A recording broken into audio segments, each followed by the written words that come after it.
골로새서는 에베소서, 빌립보서, 빌레몬서와 함께 옥중서신입니다. 바울이 로마 감옥에 AD 62년부터 62년 약 2년 동안 갇혀 있으면서 쓴 책입니다. 특별히 이 에베소서와 골로새서는 쌍둥이 서신이라고도 합니다. 그런데 깊이 들어가 보면 추구하는 원하는 목적이 조금 다른 것을 알 수 있습니다. 우리가 에베소서를 같이 나눌 때 그 에베소서는 위로부터 아래로 임하시는 구원, 특별히 그 시간적인 역사가 어제 오늘이 아닌, 우리가 예수 믿을 때가 아닌 2000년 전도 아닌 창세전, 우주를 창조하기 전부터 하나님이 성부와 성자와 성령 삼위 하나님께서 계획하신 역사. 그래서 이 에베소서는 시간적인 스케일이 어마어마하죠. 그리고 그 중심 메시지는 교회를 중심으로 이 교회론의 가장 중요한 원칙을 설명하고 있습니다. 그런데 이 골로새에서는 좀 다르지요. 그것은 예수님의 신성을 강조하는 것으로서 공간적인 스케일, 그것은 전 우주를 통하여 그 우주 안에 예수님이 계시고 그 우주를 예수님이 창조하셨고 우주 안에 모든 만물은 다 예수 그리스도를 향하여 간다라는 이런 공간적 스케일이 강조되어 있습니다. 그 이유가 뭐냐 하면 오늘 이 골로새서에 나오는 내용 가운데 중요한 두 가지 메시지 때문입니다. 그래서 본론을 말씀드리기 전에 이제 잠깐 이 골로새가 어떤 곳인가를 먼저 좀 말씀드리고 싶습니다. 이 골로새는 에베소에서 약 160km 정도 떨어진 곳에 있는 내륙의 도시입니다. 성경에 보면 이 에베소 교회 또는 빌립보 교회 다 그 근원이 어떻게 이 교회가 출발되었는가가 사도행전에 기록되어 있죠. 사도행전 16장에는 빌립보 교회가 세워진 이유, 사도행전 19장에는 에베소 교회가 세워진 이유가 기록되어 있는데 이 골로새라는 단어는 사도행전에 없습니다. 그러니까 어떻게 이 교회가 세워졌는지 참 알 수가 없습니다. 근데 그곳에 교회가 세워졌다는 것이고, 그리고 바울은 그 교인들에게 편지를 보내고 있다는 것이죠. 그래서 이 이 골로새 교회가 어떻게 시작됐는가는 힌트를 이제 먼저 잠깐 사도행전 19장에 나오는 말씀으로 우리가 찾아볼 수가 있습니다. 사도행전 19장 8절부터 10절까지 말씀입니다. 우리 한번 같이 보시겠습니다. 사도행전 19장 8절부터 10절까지를 보면, 자, 같이 한번 읽죠. 자막을 보시면서 읽겠습니다. 시작. 바울이 회당에 들어가 석 달 동안 담대히 하나님 나라에 관하여 강론하며 권면하되, 그 다음에 9절입니다. 어떤 사람들은 마음이 굳어 순종하지 않고 무리 앞에서 이도를 비방하거늘 바울이 그들을 떠나 제 아들을 따로 세우고 두란노 서원에서 날마다 강론하니라. 그 다음에 10절입니다. 시작. 2해 동안 이같이 하니 아시아에 사는 자들 유대인이나 헬라인이나 다 주의 말씀을 듣더라. 여러분, 이 말씀은 이제 에베소 교회에 주시는 말씀 가운데 포함되어 있습니다. 에베소 교회가 시작된 것은 거기에 세례 요한의 제자들 12명이 바울을 만나는 것부터 시작되죠. 그들이 바울의 안수를 받고 성령을 받습니다. 또 방언도 하고 예언도 합니다. 그리고 나서 이 복음을 막 증거하는데, 그 다음 무슨 일이 일어나냐 했더니 이 바울이 전한 복음을 반대하고 또 전하지 못하게 하는 이런 세력들이 또 이곳에도 등장하게 됩니다. 그래서 여기 석 달 동안은 하나님 나라에 관하여 강론하고 권면하였지만 9절에 보시면 어떤 사람들은 마음이 굳어 순종하지 않고 무리 앞에서 이들을 비방하거늘, 그러니까 이곳에도 유대인 거짓 교사들이 있어서 이 바울의 복음을 반대했습니다. 그래서 어쩔 수 없이 바울은 그들을 떠나 쟤들을 따로 세우고 두란노 서원에서 날마다 강론하니라. 그 두란노 서원에서 약 2년 동안을 하나님 말씀을 선포하는데, 그곳에 모인 사람들이 누구냐 하면 이게 중요한 거죠. 아시아에 사는 자는 유대인이나 헬라인이나 다 주의 말씀을 듣더라. 그러니까 아시아 사람들, 그러니까 당시에 이 에베소는 터키에 있었죠. 그러니까 당시에 그 소아시아 지역은 터키 근처를 말하는 것입니다. 지금의 이 동아시아, 동남아시아 이쪽이 아니고, 그때 당시 에베소에는 약 25만 명 정도의 사람들이 살고 있었는데, 25만 명 당시 큰 도시였죠. 그리고 그 주변 도시에 있는 사람들 다 합치면 50만 정도 된다고 합니다. 근데 그들 가운데 이 바울이 전하는 복음의 소문이 나기 시작했습니다. 그래서 이 각처에서 이제 하나님이 특별히 선택한 사람들이겠죠. 이 경건한 사람들이 에베소에 와서 두란노 서원에서 2년 동안 전하는 그 복음의 말씀을 들었습니다. 그러니까 사람들이 이제 왔다 갔다 하면서 이 복음을 들었는데, 그 사람 가운데 누가 있었는가? 저는 이 골로새서를 보면서 아주 중요한 인물 한 사람의 포커스를 맞추게 되었습니다. 여러분, 에바브라라고 하는 사람의 이름을 들어보셨죠? 이 에바브라, 그가 바로 이곳에서 복음을 들었고 그가 교회를 개척하게 되는데, 그 교회가 바로 골로새 교회입니다. 근데 골로새 교회 하나만 개척한 것이 아니고, 그 위쪽에는 히에라볼리라는 도시가 있습니다. 그곳에도 복음을 전했고, 또 그 골로새에서 동쪽으로 서쪽으로 보면 그 서쪽에 또 하나의 도시가 있는데 라오디게아가 있습니다. 그래서 이 세 도시는 이렇게 삼각형처럼 구성되어 있는데, 그 세 지역에 다 복음을 전하고 교회를 세운 사람이 바로 에바브라입니다. 그게 오늘 골로새서 4장 우리 한번 찾아보시죠. 4장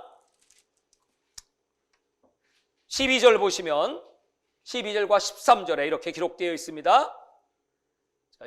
시작. 그리스도 예수의 종인 너희에게서 온 에바브라가 너희에게 문안하느니라. 그가 항상 너희를 위하여 애써 기도하여 너희로 하나님의 모든 뜻 가운데서 완전하고 확신 있게 서기를 구하나니, 그가 너희와 라오디게아에 있는 자들과 히아볼리에 있는 자들을 위하여 많이 수고하는 것을 내가 증언하노라 그랬어요. 그러니까 이 지역은 바울이 한 번도 가보지 않은 지역입니다. 그런데 이제 편지를 쓰게 된 이유가 무엇일까요? 이 에바브라가 복음을 증거했는데 이 사람들이 참 예수를 잘 믿고 또 믿음에 견고하게 쓰고 또 뿌리를 내리기 시작했고, 그래서 바울이 참 가고 싶었지만 가지 못하는 그 마음을 편지를 통해서 칭찬합니다. 근데 편지를 쓰게 된 동기가 뭐냐 하면, 이 에바브라가 이렇게 열심히 복음을 전하다가 바울이 로마 감옥에 가 있으니까 내가 바울 사도를 좀 찾아가야 되겠다. 그래서 우리 교회 형편을 보고하기도 하고, 특별히 그 교회 안에 두 가지 문제가 있었는데, 그 문제가 뭐냐면 첫 번째로 이렇게 예수를 잘 믿던 성도들이 좀 시간이 지나가면서 점점 신앙이 좀 떨어지기 시작해요. 복음은 하나님을 바라보는 것, 예수 그리스도를 바라보는 것인데 자꾸 세상에 눈을 돌리기 시작해요. 그러다 보니까 육신의 생각을 하게 되고 믿음이 떨어지게 되니까 어떻게 됩니까? 유혹을 받죠. 미혹을 받죠. 그 두 번째 이유는 바로 미혹하는 세력들이 이 교회 안에 들어왔는데, 그것이 바로 이단적 교리를 가리키는 자들이었습니다. 이 골로새 교회에 이제 이단이 공격을 시작했어요. 이제 그런 문제들을 이제 사도 바울에게 얘기해주고, 그리고 지도를 받기 위해서 로마까지 갑니다. 근데 빌립보 2장에 보면 이 에바브라가 로마까지 갔다가 병이 들었어요. 바울을 도와주고 복음을 위해 갔는데 병이 든 그 에바브라를 보면서 바울이 얼마나 가슴이 아팠겠습니까? 그래서 아주 간절히 기도했더니 하나님이 그를 살려주셨고, 그래서 이제 속히 가서 내가 전하는 이 메시지를 전하도록 하여라 하고 이제 그 소식을 듣고 편지를 쓰는 겁니다. 편지를 쓸 때 이제 한 통만 쓴 게 아니고 에베소에 보내는 편지, 또 오늘 골로새에 보내는 편지, 또 이제 빌레몬서라고 하는 편지와 함께 이 빌립보서까지 4통의 편지를 기록을 해서 그걸 누구 편에 보내냐 하면 두기고라고 하는 사람 편에 보냅니다. 그것이 오늘 4장 7절입니다. 그 앞에 4장 7절 우리 같이 한번 읽어보겠습니다. 시작. 두기고가 내 사정을 다 너에게 알려주리니 그는 사랑받는 형제요 신실한 일꾼이요 주 안에서 함께 된 종이 된 자니라. 내가 그를 특별히 너에게 보내는 것은 너희로 우리 사정을 알게 하고 너희 마음을 위로하게 하려 함이라 그랬어요. 그래서 이 편지는 그 후에 이제 그들에게 전달되죠. 그래서 이 편지를 우리가 이제 옥중서신이라고도 말하지만 또 하나의 다른 이름은 회람서신이다 이렇게 말했어요. 에베소서에서 제가 말씀드렸죠. 회람서신. 그러니까 이 편지는 어디 한 군데 성도만 보는 것이 아니고 그 주변 그 여러 도시들을 이렇게 돌아가면서 이 바울의 편지를 읽으라는 것이죠. 여기에 그 영적인 그런 그 메시지를 듣고 또 현재 그 교회에 처한 그 상황에 대한 하나님께서 주시는 처방, 진단을 받고 그리고 새롭게 변화되라 하는 내용이 바로 오늘 골로새서입니다. 당시에 그 골로새 지방은 감람나무 그 농사가 잘 됐답니다. 또 그곳에는 양모 산업이 또 참 발달해 있답니다. 그래서 그들은 경제적으로는 그렇게 어렵지 않은 대체적으로 풍요한 삶을 살았었습니다. 또 하나의 골로새의 특징이 뭐냐 하면 거기에 이제 유대인들이 많이 있었다는 겁니다. 그 유대인들은 이미 주전 2세기경부터 저 바벨론이나 메소포타미아에서 왔던 약 2,000명 정도의 유대인들이 그 골로새에서 살고 있었다고 합니다. 유대인을 얘기하는 이유가 지금 무엇일까요? 그 유대인들은 언제나 그들의 그 신앙의 전통을 굉장히 중요하죠. 율법이죠. 할례 또는 절기 또는 음식, 부정한 것을 먹지 말라, 뭐 이런 것들이 항상 그들의 신앙의 늘 중심에 있습니다. 근데 그들이 예수를 안 믿는 건 아니에요. 믿어요. 믿음에도 불구하고 예수가 과연 하나님과 동등하신 분일까 하는 의구심을 갖죠. 왜냐하면 그 유대교의 가장 중심 사상이 유일신 하나님 한 분이시잖아요. 신명기 6장에. 그 예수가 하나님이라면 하나님이 둘 되는 거 아니겠어요? 그것을 이제 배척해요, 자꾸. 그래서 예수는 완전한 하나님이 아니고 좀 떨어진, 부족한, 어떻게 보면 피조물과 같은 그렇게 자등을 자꾸 두기 시작하는 겁니다. 유대교의 출신들은 이걸 벗어버리기가 쉽지가 않아요. 그들이 뭐 다른 곳에서도 마찬가지로 계속해서 이 바울이 전한 복음, 이 교회는 특별히 바울을 통하여 제자가 된 에바브로가 전한 복음, 그 복음에 자꾸 대적을 하는 겁니다.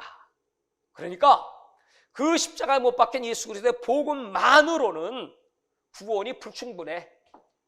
또 우리가 예수를 더 잘 믿으려면 그 십자가의 예수, 그 예수만으로 부족하고 더 잘 믿으려면 어떻게 해야 되겠어요? 열심을 내야 되겠지? 그러려면 이 구약에 기록된 법들을 잘 지켜야 되겠죠? 또 뿐만 아니고 더 중요한 건 영적 체험이 중요하잖아요. 하나님을 만나고 하나님과 교제하기 위해서는 그 체험, 뭐 거기까지는 좋은데 그 체험을 위해서는 천사를 숭배해야 된다고 말했어요. 이게 천사 숭배론입니다. 이 교회의 이제 결정적인 이단적 요소가 이제 여기서부터 시작되는 것입니다. 특별히 그 위에 이제 히에라볼리라고 하는 그 도시가 있습니다. 그 도시의 이름은 거룩한 도시라는 이름을 갖고 있어요. 그럼 뭐냐면 뭐 하나님을 잘 섬기고 거룩하다는 뜻이 아니고 그 도시에는 많은 그 헬라의 신화 또는 헬라의 철학들 또는 이런 이교의 신비주의들이 꽉 차 있는 도시가 히에라볼리입니다. 제가 히에라볼리에 가봤거든요. 그곳은 온천의 도시입니다. 뜨거운 물이 콸콸 쏟아 내려오는 것이고요.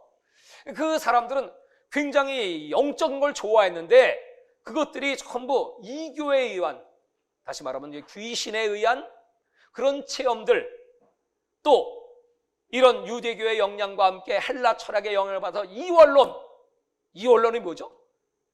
육은 악하고 영은 선하다 하는 이원론적 철학에 물들어 있는 사람들입니다. 근데 그 영향이 골로새에도 흘러내려오기 시작했습니다. 그래서 그들이 오늘 이 바울의 편지의 내용을 보면 바로 그 에바브라가 걱정하고 했던 얘기의 초점이 무엇인가? 오늘 성경은 이렇게 기록을 하고 있는 거죠. 우리 다 같이 한번 2장을 봅니다. 골로새 2장 6절 보겠습니다. 그러므로 너희가 그리스도 예수를 주로 받았으니 그 안에서 행하되 그 안에 뿌리를 박으며 세움을 받아 교훈을 받은 대로 믿음에 굳게 서서 감사함을 넘치게 하라. 자, 8절을 다 같이 읽겠습니다.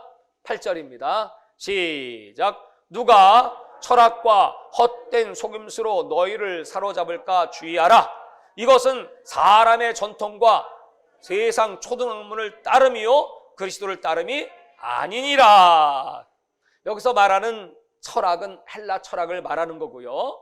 또 헛된 속임수로 너희를 사로잡을까 주의하라. 그게 뭐예요? 사람의 전통을 따라서 세상의 초등학문, 다시 말해서 율법으로 돌아가자. 그런 이제 유대교적 영향을 이들이 받고 있다는 것에 대한 경계이고요. 그 다음에 2장 16절을 있습니다. 16절도 시작. 그러므로 먹고 마시는 것과 절기나 초하루나 안식일을 이유로 누구든지 너희를 비판하지 못하게 하라. 여기 전부 이 구약적 절기들이 기록되어 있죠. 17절. 이것들은 장래일의 그림자이니 몸은 그리스도의 것이니라. 아무도 꾸며낸 겸손과 천사 숭배를 이유로 너희를 정죄하지 못하게 하라. 그가 그 본 곳에 의지하여 그 육신의 생각을 따라 헛되이 과장하고. 여기 보니까 천사 숭배. 그러니까 이제 이들에게 있어서 이 유대교주의자들은 구약을 잘 알잖아요. 구약의 내용 가운데 하나님이 천지를 창조하실 때 욥기 38장 7절에 보면 천사들이 노래를 부릅니다. 하나님의 아들로 표현된 천사들입니다. 그러니까 창조 때 천사들이 일을 했지 않냐? 또 모세가 시내산에서 율법을 받을 때 그 율법을 전달한 게 바로 천사였습니다. 그러니까 우리는 신앙생활하는데 천사의 도움을 받아야 돼. 그렇듯하죠? 맞죠? 천사들이 도와주죠. 그건 맞아요. 우리가 기도할 때 천사가 돕기도 합니다. 또 위기를 만났을 때 천사가 와서 그 위기를 막아주기도 합니다. 천사는 하나님의 자녀들을 위하여 부리는 종이라고 히브리서 1장에 기록되어 있습니다. 맞아요. 근데 문제가 뭐죠? 그러므로 우리는 그 천사를 숭배해야 돼. 천사 숭배로. 천사가 이제 우상이 되는 거잖아요. 이게 아주 무서운 겁니다. 그래서 이제 이 골로새 사람들은 이 마음속에 누구든 다 그런 마음이 있죠. 우리 예수 믿어요. 여러분 예수 믿죠? 그러면 예수 믿는 사람들은 더 잘 믿고 싶죠. 그렇죠? 그런 마음이 다 있어요. 더 잘 믿고 싶어요. 더 하나님과 많은 교제, 체험, 또는 환상, 또는 음성, 영계에 들어가고 싶어요. 더 영적인 체험을 하고 싶어요. 이런 마음이 다 누구에게나 있어요. 그런 인간의 마음을 이용해서 그렇게 되기를 원하면 천사를 숭배하면 돼. 구약의 율법의 그 계명들을 지키면서 육체를 억압하고, 그래서 이제 막 금식 또는 어떤 시간을 정해놓고 육체를 이제 억압하고, 왜냐하면 그 이원론이잖아요. 육체는 악한 거니까, 영만이 서는 것이니까 육의 구원은 상관없어. 영혼만 구원받으면 돼. 이런 사상들입니다. 그러니까 이 골로새 교인들이 나름대로 하나님 잘 믿고 싶은데 이런 얘기를 해주니까 그런 게 있네요 하면서 넘어갔습니다. 거기에 대해서 이제 이 바울이 그걸 경계하기 위해서 다시 한번 내가 너에게 전한 복음이 무엇이냐, 그 복음을 아주 확실하게 그들에게 심어주는데, 첫 번째로 예수 그리스도의 신성, 예수가 하나님이라는 사실, 그것을 오늘 읽었던 본문 골로새 1장에 이렇게 설명하는 것입니다. 다시 한번 우리 1장 15절 보겠습니다. 15절. 그 앞에는 그 예수 그리스도의 십자가의 사건으로 말미암아 우리는 흑암의 권세에서 사랑하는 하나님의 아들의 나라로 옮겨졌다. 그러니까 우리는 거주지가 옮겨진 자죠. 지옥의 주소가 아니라 천국의 주소를 두는 자들입니다. 그래서 그 예수 그리스도가 죄 사함과 속량을 얻었고, 15절 다시 한번 읽겠습니다. 15절 시작. 그는 보이지 아니하는 하나님의 형상이시요 모든 피조물보다 먼저 나신 이시니. 예수 그리스도가 하나님의 형상, 하나님과 같다는 겁니다. 하나님 같은 모습이라는 겁니다. 그리고 모든 피조물 먼저 나시니. 근데 이렇게 생각하면 먼저 나신 피조물과 피조물 중에 이제 으뜸. 그래서 예수도 역시 피조물이지 않을까? 뭐 이렇게 생각하죠. 이것이 이제 아리우스 이단들의 이제 그 사상입니다. 예. 예수님은 피조물이다. 근데 그 다음 절에 바로 나오죠. 여기서 먼저 나셨다고 얘기하는 것은 바로 이 얘기를 하기 위해서입니다. 16절 시작. 만물이 그에게서 창조되되 하늘과 땅에서 보이는 것들과 보이지 않는 것들과 혹은 왕권들이나 주권들이나 통치자들이나 권세들이나 만물이 다 그로 말미암고 그를 위하여 창조되었고. 그러니까 여기서 바로 예수님은 창조주야. 만물은 다 주님이 만드신 거고 주님 손안에 있고, 그리고 피조된 모든 것들은 다 주님을 위하여 존재하는 것들이야. 천사도 하나님이 만든 피조물일 뿐인데 하나님을 섬겨야지 천사를 숭배하는 것이 말이 되냐? 그건 부리는 종일 뿐인데. 그러면서 17절 시작. 또한 그가 만물보다 먼저 계시고 만물이 그 안에 함께 섰느니라. 만물은 다 예수 그리스도 안에 있는 거야. 예수 그리스도의 십자가의 복음 안에 다 있어. 그 복음은 우리를 구원하기에 충분하고 이 세상에서 살아가는데 필요한 모든 걸 공급할 수 있는 능력이 복음 안에 있고, 하나님의 영광이 복음 안에 있고, 그 영광의 소망이 복음 안에 있습니다. 여러분, 복음을 확실하게 믿으시고 그 복음의 뿌리를 내리시고 복음으로 굳건하게 서시기를 바랍니다. 이걸 지금 이 바울이 아주 강력하게 전하고 있는 것입니다. 조금 더 볼까요? 18절. 그는 몸인 교회의 머리시라. 그가 근본이시오 죽은 자들 가운데서 먼저 나신 이시니 이는 친히 만물의 으뜸이 되려 하십니다. 근본이요, 으뜸이요. 그는 창조주로서 모든 만물을 다 그 안에 포함시키고 계신 그 하나님이신 예수 그리스도 아버지께서 모든 충만으로 예수 안에 거하게 하시고, 그러니까 하나님의 모든 충만, 하나님의 지혜와 지식과 능력과 그 영원하심, 하나님의 사랑과 긍휼과 모든 속성이 어디 있냐면 전부 다 예수 안에 있어. 예수 안에 하나님 모든 게 다 들어가 있어. 그 예수를 바로 알자는 거지. 사람들이 그랬잖아요. 예수 믿는다고 되나? 그렇게 얘기하잖아요. 예수가 대수냐? 예수가 밥 주냐? 뭐 이렇게 얘기해서 많잖아요. 그럼 여러분 담대하게 말하세요. 예수가 밥 주지. 예수가 최고야. 예수가 근본이야. 예수가 우리의 생명이야. 예수가 하나님이고 예수 안에 하나님 모든 것 다 있어. 거기 천국이 있어. 능력이 있어. 기쁨이 있어. 예수가 복음이야. 예수로 충분하지. 무슨 소리야? 그 얘기를 바울이 하는 거거든요. 할렐루야. 그러면서 다시 복음을 또 얘기하죠. 20절. 그의 십자가의 피로 화평을 이루사 만물 곧 땅에 있는 것들이나 하늘에 있는 것들이 그로 말미암아 자기와 화목하게 되기를 기뻐하심이라. 전에 악한 행실로 머리 떠나 마음으로 원수되었던 너희를 이제 그 육체의 죽음으로 말미암아 화목하게 하사 너희를 거룩하고 흠없고 책망할 것이 없는 자로 그 앞에 세우고자 하셨으니. 23절 시작. 만일 너희가 믿음에 거하고 터 위에 굳게 서서 너희 들은 바 복음의 소망에서 흔들리지 아니하면 그리하리라. 이 복음은 천하 만민에게 전파된 바요 나 바울은 이 복음의 일꾼이 되었노라. 복음으로 흔들리지 말고 굳건하게 뿌리를 내려라. 나는 복음의 일꾼이다. 이렇게 이제 복음을 강조합니다.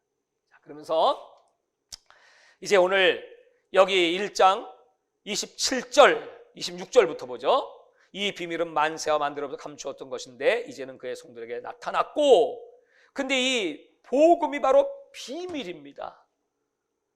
비밀. 근데 이 비밀은 닫힌 남들이 모르는 비밀이 아니라 하나님이 선택한 자들에게 있어서는 열려진, 알려진, 공개된 비밀. 그 비밀은 비밀이야.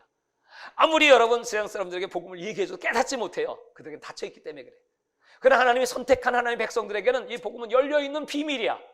그 비밀이 뭐냐? 27절을 크게 한번 읽읍시다. 시작. 하나님이 그들로 하여금 이 비밀의 영광이 이방인 가운데 얼마나 풍성한지를 알게 하려 하심이라. 이 비밀은 너희 안에 계신 그리스도신이 곧 영광의 소망이니라. 비밀이 뭐예요?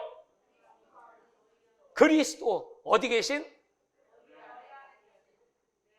내 안에 계신 그리스도. 여러분 속에는 하나님의 비밀이 지금 들어와 있습니다. 영광의 소망의 비밀 예수 그리스도. 여러분, 이 세상에서 제일 행복한 사람이 누구예요? 내 안에 예수 그리스도. 그 천국의 비밀, 하나님의 비밀이 내 안에 들어와 나는 그걸 깨닫고 있고 그와 함께 거하니. 그러니 바울이 이 로마의 감옥서에서 이런 편지 쓰는 거죠. 빌립보서 기쁨을 16번씩이나 기록하면서 상황을 초월하는 그 기쁨, 환경을 초월하는 기쁨, 그것이 참된 능력임을 가르쳐주죠. 오늘 골로새 교인들에게 너희가 받은 이 복음이 얼마나 존귀한 것인지, 아니 그런 미혹된 세력에 넘어갈 수가 있겠느냐, 그렇게 이제 얘기를 해주는 겁니다. 그러면서 이제 2장에는 그 복음의 철학적 변론이죠. 다시 한번 그 잘못된 율법을 추구하고자 하는 그건 초등 학문과 같아. 그건 이미 다 지난 거야. 늘 계속 설교했습니다. 율법은 초등학문, 그것은 마치 그림자와 같아. 실체가 나타나면 그것은 사라질 수밖에 없는 거야. 복음이 나타나면 그 율법의 효능은 끝난 거야. 율법은 단지 우리가 죄인이라는 것을 깨닫게 하기 위한 것이야.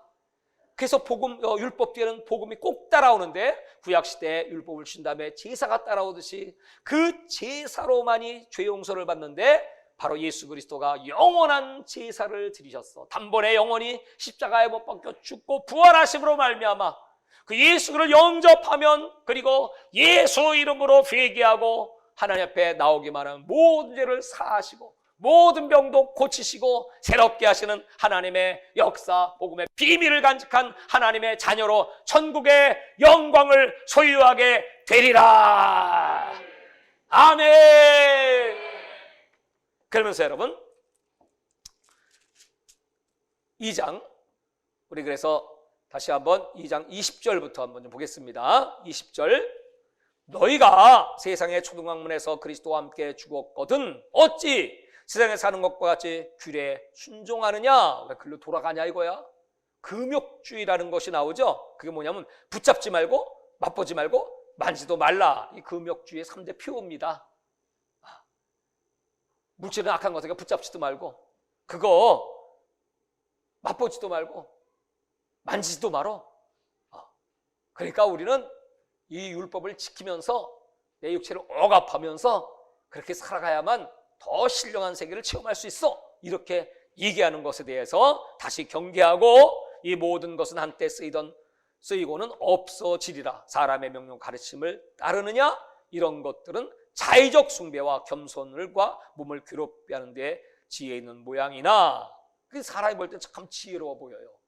굉장히 신령해 보여요. 여러분 지금 우리 한국 교회 안에 이런 것들이 없을까요? 많은 이단들이 있죠. 그 다음에 이제 신령한 것을 추구하는 사람들이 이제 참 많습니다. 그건 참 좋은 일이긴 하죠. 그러나 그것이 보면 뭐 사람들이 막 몰려가는데 다 보면 나름대로 정한 룰들이 있어요. 룰들을 지켜야 돼. 영지주의라고 하는 것, 이 영지주의는 그 어떤 영적 지식, 특별한 자기들에게만 준 영적 지식, 그 카테고리 안에 들어가야 구원받는다는 거예요.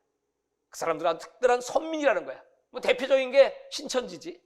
자기들이 정한 14만 4천, 자기들이 전하는 그 복음의 비밀을 알아야, 마지막 계시록을 알아야. 근데 그 계시록이 전부 자의적 해석이죠. 그래서 얼마나 많은 사람이 미혹되어 있습니까? 여러분 요 근처에 하나님의 교회라는 거 많죠. 안상홍 증인회, 그것도 똑같은 겁니다.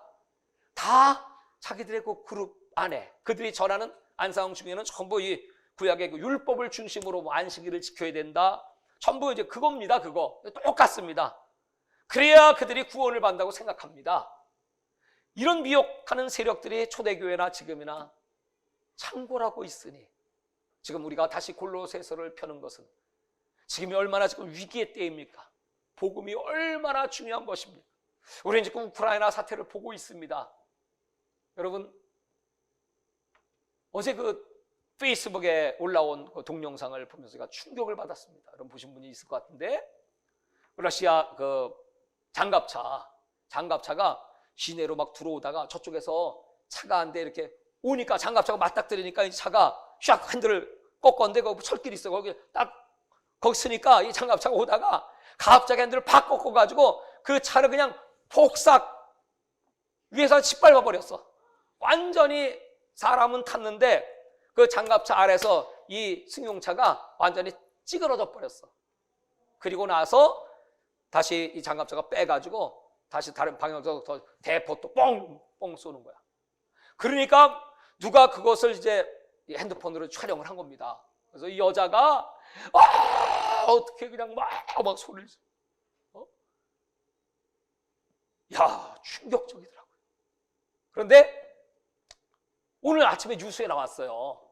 그 인터넷 뉴스를 보니까 거기 그 사건이 터지고 나서 이제 장갑차가 간 다음에 사람들이 그냥 쫓아와가지고 그 찌그러진 차를 막 피는 거야. 펴갖고 거기 이제 사람을 끄집어냈는데 다행히 죽지 않았대. 다행이죠.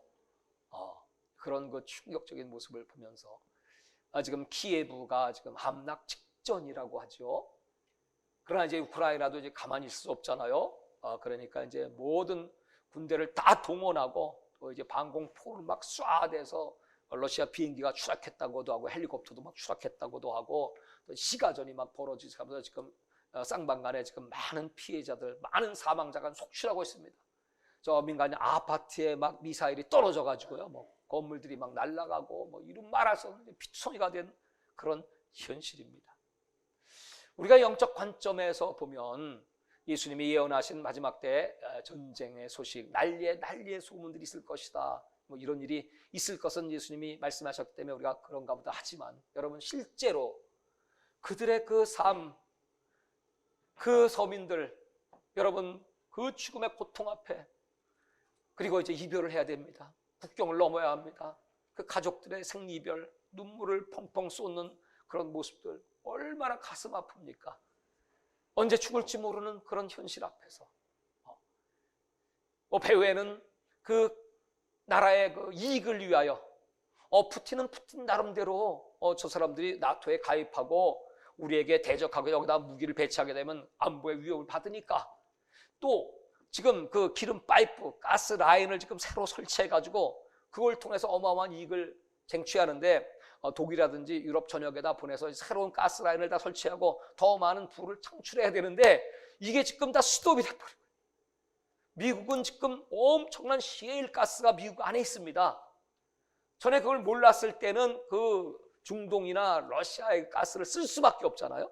근데 이제 지금은 자기들이 쓰고도 남아 뭐 수십 년 쓸 것이 지금 미국 안에 다 있기 때문에 이제 그거 팔아야 돼. 그러려면 저거 막아야 돼. 그러니까 자국의 이익을 위해서 지금 이렇게 뭐 상충되는 이해관계 속에서 막 전쟁이 터지는 것입니다. 그런 가운데 여러분 그 불쌍한 영혼들 우리가 우크라이나 집회를 제가 몇 번 했잖아요. 우리 장로님도 같이 갔었습니다. 여러분 그 우크라이나 정교회입니다. 그건 기독교 전통이 오랜 나라 뭐 멋있는 성전들 여러분 그 사진을 찍어보면 어마어마한 성전들이 우크라이나에 많습니다. 그런데 거기에 그 성도들의 그 영적 모습은 어떨까요? 거기 복음의 능력이 상실되고 오랜 전통에 따라서 의례, 어떤 규례 이런 정교의 그 룰을 따라서 영적인 능력이 상실된 교회. 그래서 우리가 집회할 때 말이죠 미콜라이 그 예술극장에서 집회를 하는데 첫 번째 집회였습니다. 그냥 사람들이 막 인산인해로 몰려들어갖고 뭐 아픈 사람 안수에 나오세요 했더니 그 강대상으로 다 올라오는데 그냥 안수해 줬어요. 그런 사람들입니다. 그 불쌍한 영혼들 그러다가 이제 우리 선교사가 크림반도가 2014년도에 러시아에 의해서 그쪽으로 넘어가게 되었죠. 그 전에 제가 이제 크림반도도 가봤거든요. 근데 계속해서 그 러시아와 이제 갈등을 일으키게 되니까 어쩔 수 없이 거기서 철수를 해가지고 독일 쪽으로 가서 사모도 거기서 학교 이제 교사, 광물 교사를 하다가 지금은 이제 독일로 다 들어가서 또 딸 지영이도 이제 대학을 마치고 그리고 독일 그 프랑크푸르트의 그 무역센터에서 근무를 하고 있습니다. 지금은 이제 안정이 돼서 참 감사하지만 그러나 이제 현재 남아 계신 우리 성도님들도 계시고 또 교회들이 지금 엄청나게 지금 고통 가운데 빠져 있습니다. 사랑하는 여러분, 그러니 우리 신앙 이게 어디나 어떤 교회나 이렇게 율법으로 어떤 형식으로 사람들의 그 영혼을 압제하고 그리고 복음으로 가까이 가지 못하게 하고, 아니 그냥 우리 딴 거 없어요. 오늘 처음 오신 분도요, 우리 새신자들도요, 딴 거 없어요. 다 같이 해봅시다. 예수 내 구주. 아까 우리 부른 찬송 뭐죠? 만민들아 들어라, 산들아 노래를 불러라, 바다야 외쳐라, 예수 구원하신다. 시작. 얼마나 간단해요. 그 예수가 하나님의 비밀이야. 예수가 창조주고 만물이 예수 안에 있어. 그 예수 안에 뿌리 박고 예수 안에 열매 맺어라. 그것이 능력 중에 능력이다.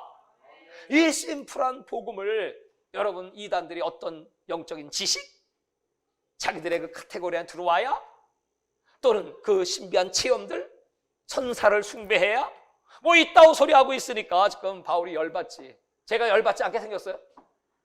분노할 수밖에 없잖아요. 그래서 그냥 강력하게 계속해서 여러분 3장을 보십시오. 그렇기 때문에 너희가 그리스도와 함께 다시 살리심을 받았으면 3장 1절입니다. 위의 것을 찾아라. 거기는 그리스도께서 하나님 우편에 앉아 계시느니라. 복음의 주이신 예수를 바라봐야지 위의 것을 생각하고 땅의 것을 생각하지 말라. 이는 너희가 죽었고, 우리가 십자가에서 이미 죽었잖아요, 옛사람이. 그리고 너희 생명이 그리스도와 함께 하나님 안에 감추어졌습니다. 우리의 생명은 그리스도 안에, 그 그리스도는 지금 이렇게 드러나지 않는 것 같아요. 그 안에 우리는 감추어져 있는 것처럼 보입니다. 그러니까 지금은 참 뭐 계단의 장막 같고 별 볼 일 없는 것처럼 예수 믿는 사람들이 보이지만 4절 보십시오. 우리 생명이신 그리스도께서 나타나실 그때 너희도 그와 함께 영광 중에 나타나리라. 예수님이 이 땅에 오실 때 여러분 백마를 타시고 그 면류관을 쓰시고 승리의 깃발, 흰옷을 입고 세마포를 입고 예수님께서 이한낮 같은 검을 들고 여러분 이 땅에 오셔서 이 악의 세력을 다 진멸하시고 사탄, 거짓 선지자, 마귀, 또 적그리스도 전부 무정에게다 집어쳐놓고 승리하시는 그날, 그 영광스러운 주님이 재림하시는 그날, 예수 안에 감추어져 있던 너희의 생명, 너희들이 예수와 함께 드러내서 영광스러운 하나님 나라, 그 영원한 천국에 들어가게 되리라. 아멘. 할렐루야. 보십시오. 그러면서 우리가 이렇게 복음으로 구원을 받았다면 어떻게 살아야 됩니까? 5절부터입니다. 그러므로 땅에 있는 지체를 죽이라. 곧 음란과 부정과 사욕과 악한 정욕과 탐심이니 탐심은 우상 숭배니라. 이것들로 말미암아 하나님의 진노가 임하느니라. 너희도 전에 그 가운데 살 때 그 가운데서 행하였으나 이제는 너희가 이 모든 것을 벗어버리라. 곧 분함과 노염과 악의와 비방과 너희 입이 부끄러운 말이라. 9절 10절 시작. 너희가 서로 거짓말을 하지 말라. 옛사람과 그 행위를 벗어버리고 새 사람을 입었으니 이는 자기를 창조하신 이의 형상을 따라 지혜까지 새롭게 하심을 입은 자니라. 예수 그리스도의 지식은 가장 고상한 지식, 최고의 지식, 아름다운 지식. 예수 알면 다 아는 겁니다. 예수 소유했으면 다 가진 겁니다.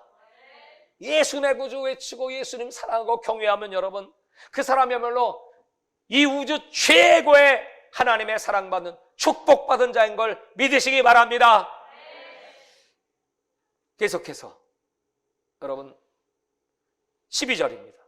그러므로 너희는 하나님이 택하신 거룩하고 사랑받는 자처럼 긍휼과 자비와 겸손과 온유와 오래 참음을 옷 입고 누가 누구에게 불만이 있거든 서로 용납하여 피차 용서하되 주께서 너희를 용서하신 것 같이 너희도 그리하고 이 모든 것 위에 사랑을 더하라. 이는 온전히 매는 띠니라. 그리스도의 평강이 너희 마음을 주장하게 하라. 너희는 평강을 위하여 한 몸으로 부르심을 받았나니 너희는 또한 감사하는 자가 되라. 그리스도의 말씀이 너희 속에 풍성히 거하여 모든 지혜로 피차 가르치며 권면하며 시와 찬송과 신령한 노래를 부르며 감사하는 마음으로 하나님을 찬양하고. 11절 시작. 또 무엇을 하든지 말에나 일에나 다 주 예수의 이름으로 하고 그를 힘입어 하나님 아버지께 감사하라. 무엇을 하든지 말이나 일이나 다 무엇으로? 주 예수 이름으로. 할렐루야. 여기 우리 교회 이름이 나오네요. 주 예수의 이름으로 하라. 인사합시다. 주 예수의 이름으로 사랑합니다. 주 예수의 이름으로 축복합니다. 주 예수 이름 교회에 다니니 감사합니다. 아멘.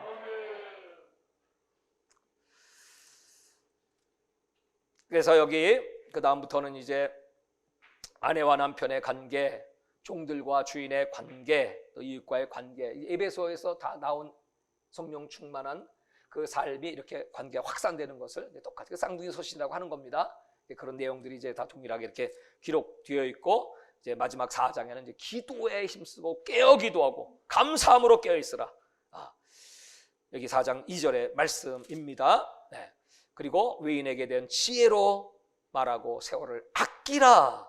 너희 말은 항상 은혜 가운데 소금으로 맛을 냄과 같이 하라. 그리하면 각 사람이 마땅히 대답할 것을 알리라.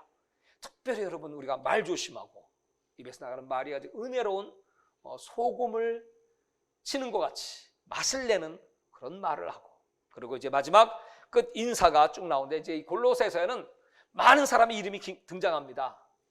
성경에 많은 사람이 이름이 나오는 것이 로마서 16장이고요. 그 다음으로 이제 골로새서가 많습니다. 그러니까 바울은 한 번도 가보지도 않았지만 여기 그 에바브라를 통하여 소개받은 사람들, 전해준 사람들, 이 사람들에 대한 그 감사를 잊지 않습니다. 여러분, 예수님이 여러분들을 낱낱이 기억하실까요? 그 말은 이제 예수님이 여러분 다 기억하시고요. 여러분은 한 번도 난 예수 만나보지 못했는데, 난 말이야 무슨 환상도 없고 말이야, 하나님 천당도 한번 안 보여주고 지옥도 안 보여주시고 난 좀 맹맹해. 여러분 그렇게 생각하실지 모르지만 하나님이 이미 여러분 다 가지고 여러분의 이름이 생명책에 다 기록되어 있음을 믿으시기 바랍니다. 그것을 다시 이제 확인시켜 주면서 이제 마침내 이제 이 골로새서를 마치게 됩니다. 사랑하는 여러분, 이제 결론을 맺겠습니다. 우리는 이 골로새서를 통하여 오늘 다시 한번 그 바울이 초점이지만 바울에게 복음을 전달받은 제자인 이 에바브라가 어떻게 이렇게 교회를 세울 수 있었을까? 그렇다면 과연 나는 정말 이렇게 영향을 끼치는, 나를 통하여 구원받은 주의 백성들이 몇 명이나 될까? 나는 몇 명의 제자를 세웠고 예수의 증인들을 세웠을까? 이것을 우리가 생각해 봐야 되고요. 다시 말해서 구원받은 구원의 열매가 나를 통해 얼마나 나타나고 있는지. 두 번째는, 그러면 나는 정말 이 예수 안에 만물을 창조하신 우주의 주인이신 하나님 안에 있는가? 여러분 지금 하나님 안에 계신가요? 그 평화가, 그 은혜와 그 기쁨이 충만합니까? 늘 세상 속에서 얽매이고 그 죄에 빠져서 헛된 것 추구하면서 원망과 불평 속에 살아가고 있지 않습니까? 또 탄식하며 자기 자신을 비하하고 있지는 않습니까? 또 되지 못하고 된 줄 아는 교만에 빠져 있지는 않습니까? 예수로 충분하고 복음으로 충분함에도 불구하고 또 다른 그 무엇을 추구하는 어리석음을 범하고 있지 않습니까? 오늘 결론은 이렇게 내리고 싶습니다. 다시 한번 나를 통하여 하나님 우리 주 예수님께 어명세계 선교회를 통하여 많은 영향력을 받아 많은 사람이 구원받고 교회들이 일어나게 하여 주옵소서. 두 번째, 우리 교회도 또 우리 성도들도 우리 안에 그리스도가 계심을 알고 그 샬롬, 하나님의 평강, 하나님의 에이레네가 날마다 우리 속에 충만하기를 원합니다.